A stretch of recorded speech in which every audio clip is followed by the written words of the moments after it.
So I picked up One Day in December by Josie Silver at Barnes & Noble because it was buy two, get one free. And even though today is Valentine's Day and a little bit late to be reading kind of a Christmas-based story, it is a romance, so I thought it would fit. And I wasn't wrong. It was a really good story. People told me I should read it, so I gave it a try.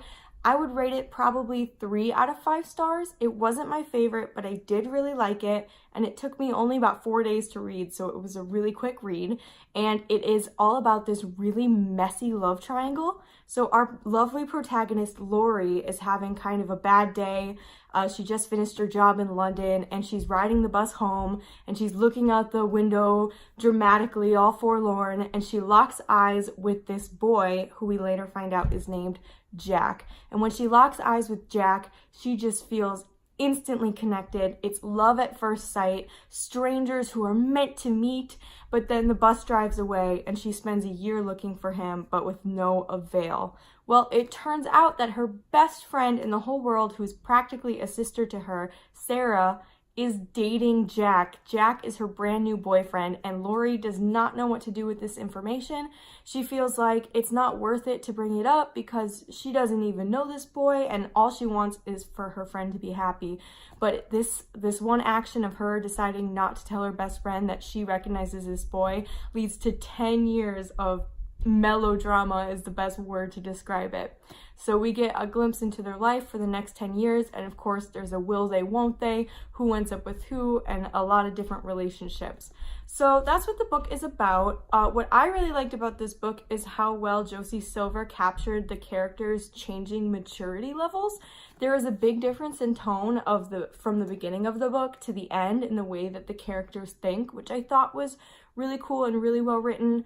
Another thing I liked about it is just the themes of destiny versus free will, like how your choices can change your life and your happiness is up to you. And I really love the friendship between Lori and Sarah. I have my own best friend of my own who I live far away from, and it makes me sad every day, but she's like my sister. So it was really cool reading about that because that definitely touched my heart. If I had to pick something I didn't like, I'd have to sadly say that I did not love the characters in this book.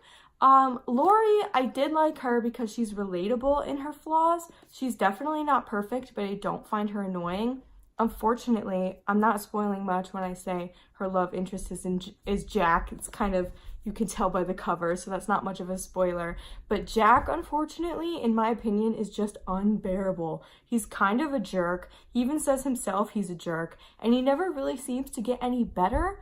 He gets slightly more tolerable, but he starts as a jerk and he kind of ends as a jerk, and the only one he's not a jerk to is Lori. And even then, he's still a jerk to her. So I was never really rooting for him. I was really rooting for some of her other romances that we see, especially Jack's foil, Oscar, who you'll meet towards the middle of the book. So I was really upset that I didn't really want them to get together, but I was still rooting for them in the end because I did like Lori and that's what she wanted. So I was happy she got what she wanted. Would I recommend this book?